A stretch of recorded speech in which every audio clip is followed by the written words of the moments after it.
नेहरू जी ने क्या किया? अरे वर्तमान की बात करिए, देश को बताइए आप क्या कर रहे हैं, आपकी जिम्मेदारी क्या है? कि सारी जिम्मेदारी जवाहरलाल नेहरू की है। भेष तो बदलते हैं आज के राजा, शौक तो है उनको भेष बदलने का, लेकिन न जनता के बीच जाने की हिम्मत है और ना आलोचना सुनने की। जो आप नारी शक्ति का अधिनियम लाए हैं उसको लागू क्यों नहीं करते? वो 10 साल बाद लागू क्यों होगा? क्या आज की नारी 10 साल इंतजार करेगी उसके लागू करने के लिए? नमस्कार दोस्तों, स्वागत है आप सभी का। वायनाड से सांसद प्रियंका गांधी ने अपना पहला संसद में संबोधन दिया। प्रियंका गांधी ने संविधान की अहमियत को बताया और सरकार से सवाल किया कि क्या इनके मूल्यों का पालन कर रही है। उन्होंने सरकार की नीतियों पर सवाल उठाए, विशेषकर गरीबों और किसानों के अधिकारों पर।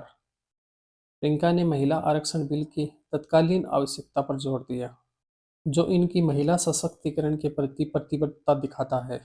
प्रियंका गांधी ने किसानों और बेरोजगारी के मुद्दों पर भी सरकार से ठोस कदम उठाने संसद की की मांग की। सुरक्षा के लिए शहीद हुए तो चलिए दोस्तों, उनके सुनते प्रति हैं मैं उनके संबोधन के श्रद्धांजलि कुछ व्यक्त अंश। करना चाहती हूँ। महोदय, हजारों साल पुरानी हमारी देश की धर्म की एक पुरानी परंपरा रही है।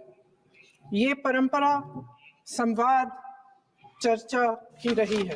एक गौरवशाली परंपरा है जो दर्शन ग्रंथों में, वेदों में, उपनिषदों में दिखती है। वाद विवाद और संवाद की हमारी पुरानी संस्कृति है। अलग अलग धर्मों में भी, इस्लाम में, सूफियों में, बौद्ध धर्म में, जैन धर्म में, सिख धर्म में भी ये वाद संवाद, ये चर्चा बहस, इसकी संस्कृति रही है। इसी परंपरा से उभरा हमारा स्वतंत्रता संग्राम। हमारा स्वतंत्रता संग्राम विश्व में एक अनोखा संग्राम था, एक अनोखी लड़ाई थी जो अहिंसा और सत्य पर आधारित थी। ये वाद संवाद की जो परंपरा है, इसको इस संग्राम ने आगे कैसे बढ़ाया? क्योंकि ये जो संग्राम था, ये जो लड़ाई थी हमारी आजादी के लिए, एक बेहद लोकतांत्रिक लड़ाई थी। इसमें देश के किसान, देश के जवान, देश के मजदूर, देश के अधिवक्ता, देश के बुद्धिजीवी, चाहे किसी भी जाति के हो, चाहे किसी भी धर्म के हो, चाहे किसी भी भाषा को बोलते हो, सब इस स्वतंत्रता संग्राम में शामिल हुए। सब ने हमारे देश की आजादी की लड़ाई लड़ी और उसी आजादी की लड़ाई से एक आवाज उभरी जो हमारी देश की आवाज थी। वो आवाज ही आज हमारा संविधान है। साहस की आवाज थी, हमारी आजादी की आवाज थी, और उसी की गूंज ने हमारे संविधान को लिखा और बनाया। ये सिर्फ एक दस्तावेज नहीं है। बाबा साहेब अम्बेडकर, मौलाना आजाद जी, राजगोपालाचारी जी और जवाहरलाल नेहरू जी और उस समय के तमाम नेता, जैसे आपने कहा, इस संविधान को बनाने की जो कार्य में सालों के लिए जुटे रहे। हमारा संविधान इंसाफ, उम्मीद, अभिव्यक्ति और आकांक्षा की वो ज्योत है जो हर हिंदुस्तानी के दिल में जलती है। अध्यक्ष महोदय, इस ज्योत ने हर एक भारतीय को ये पहचानने की शक्ति दी कि उसे न्याय मिलने का अधिकार है, कि उसमें अपने अधिकारों के लिए आवाज उठाने की क्षमता है, कि जब वो आवाज उठाएगा तो सत्ता को उसके सामने झुकना पड़ेगा। इस संविधान ने हर एक देशवासी को ये अधिकार दिया कि वो सरकार बना भी सकता है और सरकार बदल भी सकता है। ये ज्योत जो हर हिंदुस्तानी के दिल में जलती है, हर हिंदुस्तानी को ये विश्वास दिया कि देश की संपत्ति में, देश की दौलत में, संसाधनों में उसका भी हिस्सा है, कि उसे एक सुरक्षित भविष्य की उम्मीद, का अधिकार कि देश बनाने में भी उसकी भागीदारी है। उम्मीद और आशा की ये जोत मैंने देश के कोने कोने में खुद देखी है। उन्नाव में मैं एक रेप पीड़िता के घर गई, उसे जलाकर मार डाला। शायद 20-21 साल की होगी। हम सबके बच्चे हैं। हम सोच सकते हैं कि अगर हमारी बेटी के साथ बार बार बलात्कार हुआ और फिर जब वो अपनी लड़ाई लड़ने के लिए गई तो उसको जलाकर मार डाला गया होता तो हम पर क्या बीतती। मैं उस बच्ची के पिता से मिली। उसके खेत जलाए गए थे, उसके भाइयों को पीटा गया था, उसके पिता को बाहर से घर के बाहर घसीट कर मारा गया। उस पिता ने मुझे बताया कि बेटी, मुझे न्याय चाहिए। मेरी बेटी अपने एफआईआर को दर्ज करने के लिए जब जिले में गई तो उसको मना किया गया। अगले जिले में जाना पड़ा उसे। वो रोज सुबह 6 बजे उठकर तैयार होकर अकेली अपने मुकदमे को लड़ने के लिए अगले जिले में ट्रेन से जाती थी। उसके पिता ने मुझे कहा कि मैंने उससे कहा बेटी अकेली मत छोड़ दो ये लड़ाई, लेकिन उसकी बेटी ने उसको जवाब दिया कि नहीं पिताजी, मैं अकेली जाऊंगी, मैं लड़ूंगी, ये मेरी लड़ाई है, मैं इसको लड़ूंगी। ये लड़ने की क्षमता, ये हिम्मत उस लड़की को और करोड़ों भारत की नारियों को हमारे संविधान ने दी। आगरा में मैं अरुण वाल्मीकि के घर गई। अरुण वाल्मीकि पुलिस स्टेशन में काम करता था, सफाई का काम करता था। आप सोच सकते हैं हमारी तरह उसका भी परिवार था। नई नई शादी हुई थी, 2-3 महीनों का बच्चा था। पुलिस स्टेशन में चोरी हो गई।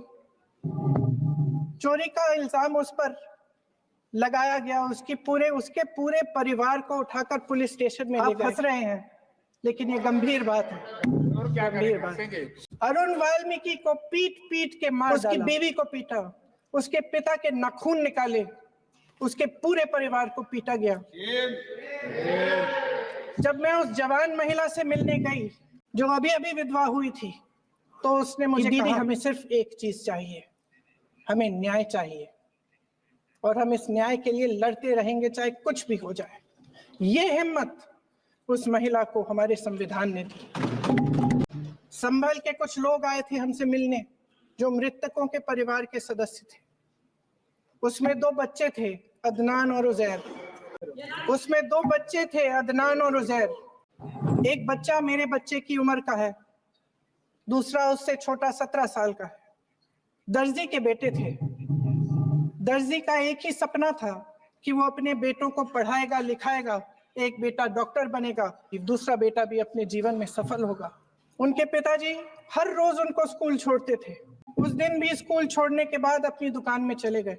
उन्हें पता नहीं था कि विवाद हो रहा है। उन्होंने भीड़ देखी, घर आने की कोशिश की तो पुलिस ने गोली से मार डाला। वो 17 साल का बच्चा अदनान मुझसे कहता है कि मैं बड़ा होकर डॉक्टर बन के दिखाऊंगा, मैं अपने पिता का सपना साकार करूंगा। ये सपना, ये आशा उसके दिल में हमारे संविधान ने डाली।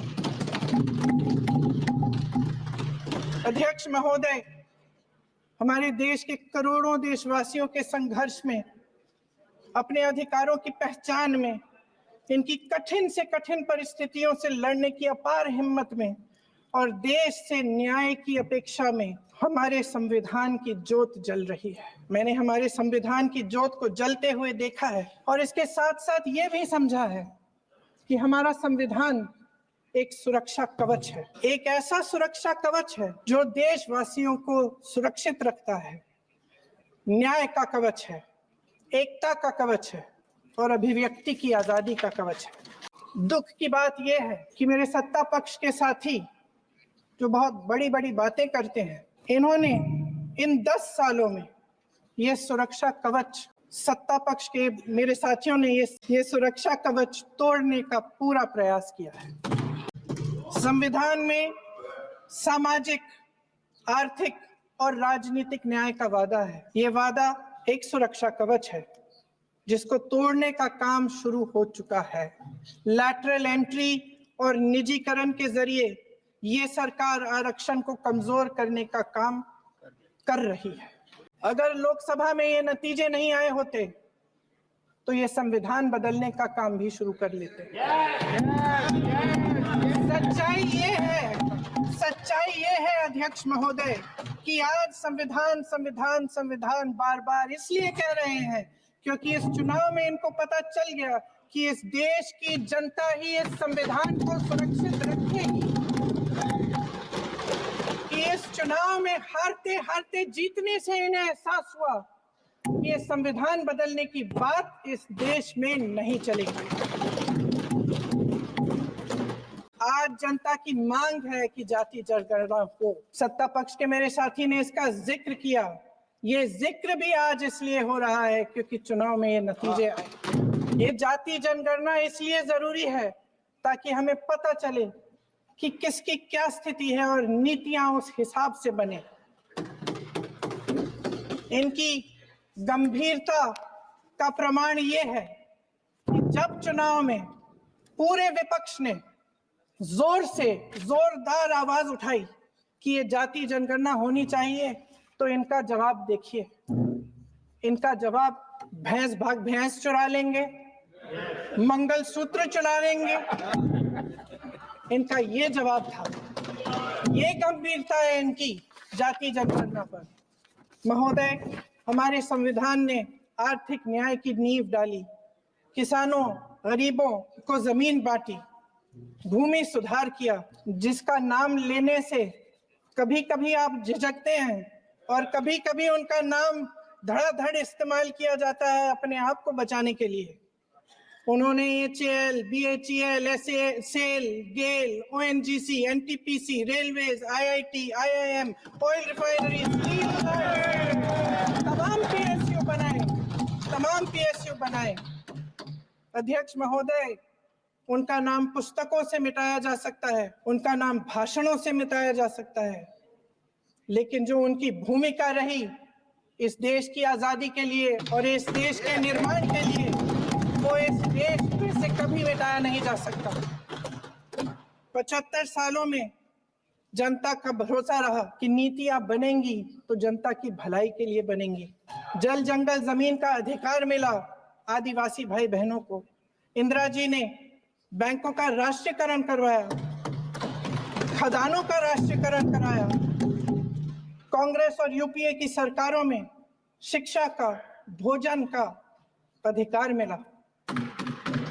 75 सालों में जनता का भरोसा मिला। पहले संसद चलती थी तो जनता की उम्मीद होती थी कि सरकार महंगाई और बेरोजगारी पे चर्चा करेगी, कोई उपाय निकालेगी, कोई रास्ता निकालेगी। लोग मानते थे कि अगर कोई नई आर्थिक नीति बनेगी तो देश की अर्थव्यवस्था को मजबूत बनाने के लिए बनेगी, तो भारतीय बाजार को मजबूत बनाने के लिए बनेगी, उनके भविष्य को मजबूत बनाने के लिए बनेगी। किसान और आदिवासी भाई बहन भरोसा करते थे कि यदि जमीन के कानून में संशोधन होगा तो उन्हीं की भलाई के लिए होगा। आप नारी शक्ति की बात करते हैं। आज चुनाव की वजह से शायद इतनी बातचीत हो रही है नारी शक्ति के बारे में, क्योंकि हमारे संविधान ने महिलाओं को यह अधिकार दिया, उनकी शक्ति को परिवर्तित किया वोट में।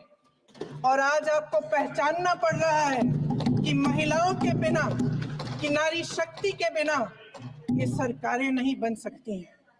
इसीलिए आज आप नारी शक्ति की बातें दोहरा रहे हैं। जो आप नारी शक्ति का अधिनियम लाए हैं उसको लागू क्यों नहीं करते? वो 10 साल बाद लागू क्यों होगा? क्या आज की नारी 10 साल इंतजार करेगी उसके लागू करने के लिए? आज संसद में बैठे हुए सत्ता पक्ष के मेरे साथी ज्यादा से ज्यादा अतीत की बातें करते हैं। 1921 में क्या हुआ, कब हुआ, नेहरू जी ने क्या किया। अरे वर्तमान की बात करिए, देश को बताइए आप क्या कर रहे हैं, आपकी जिम्मेदारी क्या है? कि सारी जिम्मेदारी जवाहरलाल नेहरू की है। अध्यक्ष महोदय जी, ये सरकार आर्थिक न्याय का सुरक्षा कवच तोड़ रही है। आज संसद में बैठी ये सरकार बेरोजगारी और महंगाई से जूझ रही हमारी जनता को क्या राहत दे रही है? कृषि के कानून भी बड़े बड़े उद्योगपतियों के लिए बन रहे हैं। सही MSP को छोड़िए, डीएपी तक नहीं मिल रहा है। वायनाड से लेकर ललितपुर तक इस देश का किसान रो रहा है। भगवान भरोसे है आज इस देश का किसान, उसको छोड़ दिया गया है। आज हिमाचल में देखिए, जितने भी कानून बने हैं वो सब बड़े बड़े उद्योगपतियों के लिए बन रहे हैं। हिमाचल में जो सेब उगता था, उसके जो छोटे छोटे किसान हैं वह रो रहे हैं, क्योंकि एक व्यक्ति के लिए सब कुछ बदला जा रहा है। अध्यक्ष महोदय जी, अडानी जी को सारे कोल्ड स्टोरेज प्रदेश की सरकार ने नहीं दिए। अडानी जी को सारे कोल्ड स्टोरेज आपकी सरकार ने दिए। देश देख रहा है कि एक व्यक्ति को बचाने के लिए 142 करोड़ देश की जनता को नकारा जा रहा है। सारे बिजनेस, सारे संसाधन, सारी दौलत, सारे मौके एक ही व्यक्ति को सौंपे जा रहे हैं। सारे बंदरगाह, एयरपोर्ट्स, सड़कें, रेलवे का काम, कारखाने, खदाने, सरकारी कंपनियां सिर्फ एक व्यक्ति को दी जा रही है। जनता के मन में हमेशा ये विश्वास होता था कि अगर कुछ नहीं है तो संविधान हमारी सुरक्षा करेगा, मगर आज आम लोगों के बीच ये धारणा बनती चली जा रही है कि सरकार सिर्फ अडानी जी के मुनाफे के लिए चल रही है। देश में बहुत तेजी से गैर बराबरी बढ़ रही है। जो गरीब है वो और गरीब हो रहा है, जो अमीर है वो और अमीर हो रहा है। इस सरकार ने आर्थिक न्याय की भी सुरक्षा कवच तोड़ दिया है। राजनीतिक न्याय की जब बात होती है, मेरे सत्ता पक्ष के साथी आज खड़े हुए और तमाम गिनती करने लग गए कि ऐसा हुआ वैसा हुआ 1975 में जो हुआ, तो सीख लीजिए ना, आप भी सीख लीजिए। आप भी अपनी गलतियों के लिए माफी मांग लीजिए। आप भी बैलेट पे चुनाव कर लीजिए, आप भी बैलेट पे चुनाव कर लीजिए।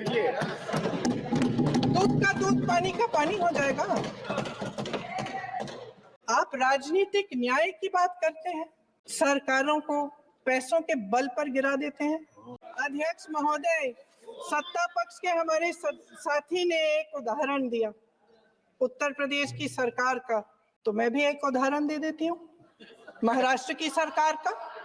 मैं भी एक उदाहरण दे देती हूँ हिमाचल की सरकार को तोड़ने की कोशिश किसने की? पैसों के बल पे की गोवा की सरकार। तमाम उदाहरण है। राजस्थान की। क्या ये सरकारें जनता ने नहीं चुनी थी? क्या संविधान इन पर लागू नहीं था? पूरी देश की जनता जानती है कि इनका हंसती है, जानती है कि इनके यहाँ तो वॉशिंग मशीन है।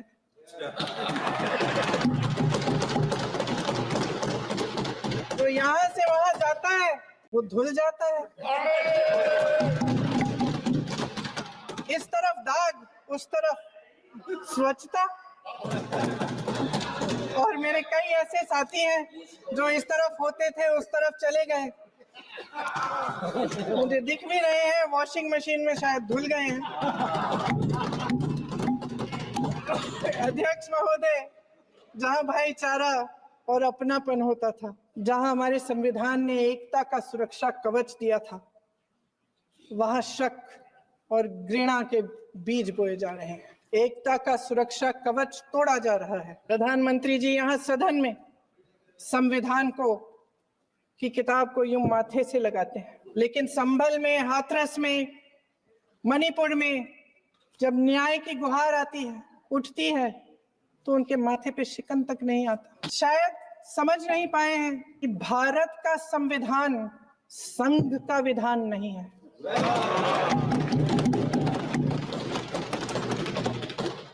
भारत के संविधान ने हमें एकता दी, हमें आपसी प्रेम दिया। उस मोहब्बत की दुकान जिस पर आपको हंसी आती है, उसके साथ करोड़ों देशवासी चले। करोड़ों देशवासियों के दिल में एक दूसरे के लिए प्रेम है, घृणा नहीं। इनकी जो विभाजनकारी नीतियां हैं, उसका नतीजा हम रोज देखते हैं।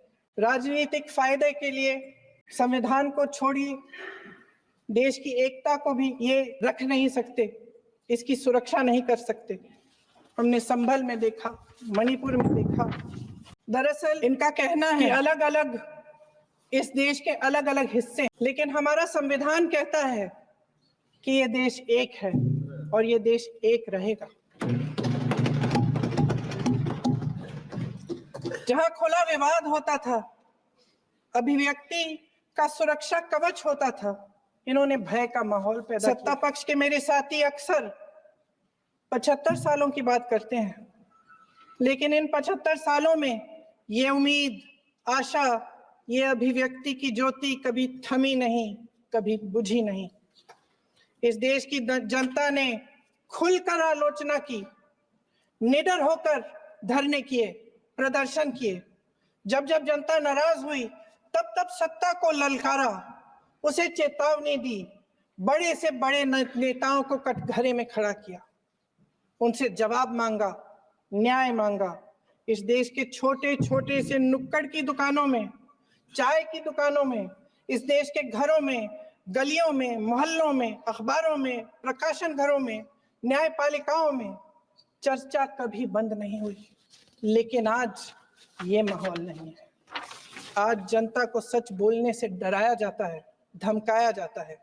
पत्रकार पक्ष का नेता हो या किसी यूनिवर्सिटी का प्रोफेसर हो, छात्र संघ हो या कर्मचारियों का संगठन हो, सबका मुंह बंद कराया जाता है। किसी पे ईडी, किसी पे सीबीआई, किसी पे इनकम टैक्स, फर्जी मुकदमे लगवाए जाते हैं, जेल में डाल दिया जाता है, विपक्षी नेताओं को जेल में डाल दिया जाता है, उनको सताया जाता है। किसी को नहीं छोड़ा इस सरकार ने। देशद्रोही कह कह के उत्तर प्रदेश में मुझे याद है कुछ अध्यापिकाएं प्रदर्शन कर रही थी, उन पर मुकदमा डाल दिया देशद्रोही का, उन्हें देशद्रोही कह दिया। इन्होंने देश का पूरा माहौल भय से भर दिया है और शायद वह भी भय में ही है। महोदय, मैं इस सदन को याद दिलाना चाहती हूँ कि ऐसा डर का माहौल देश में अंग्रेजों के राज में था। जब इस तरफ बैठे हुए गांधी की विचारधारा वाले लोग आजादी की लड़ाई लड़ रहे थे और उस तरफ वाली विचारधारा वाले लोग भय में रहकर अंग्रेजों के साथ साठ गांठ कर रहे थे। लेकिन अध्यक्ष महोदय, भय का भी अपना स्वभाव होता है। भय फैलाने वाले हमेशा भय का खुद शिकार बन जाते हैं। ये प्रकृति का नियम है। आज इनकी भी यही हालत हो गई है। भय फैलाने के इतने आदी हो गए हैं कि खुद भय में रहने वाले हैं। चर्चा से डरते हैं, आलोचना से घबराते हैं। कई दिनों से हम मांग रहे हैं कि चर्चा करें, लेकिन चर्चा करने की हिम्मत ही नहीं है। एक कहानी होती थी अध्यक्ष महोदय, शायद बचपन में आपने भी सुनी होगी। राजा भेष बदलकर बाजार में आलोचना सुनने जाता था।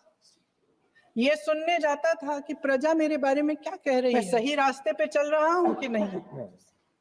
लेकिन आज का राजा, भेष तो बदलते हैं आज के राजा, शौक तो है उनको भेष बदलने का, लेकिन न जनता के बीच जाने की हिम्मत है और न आलोचना सुनने की।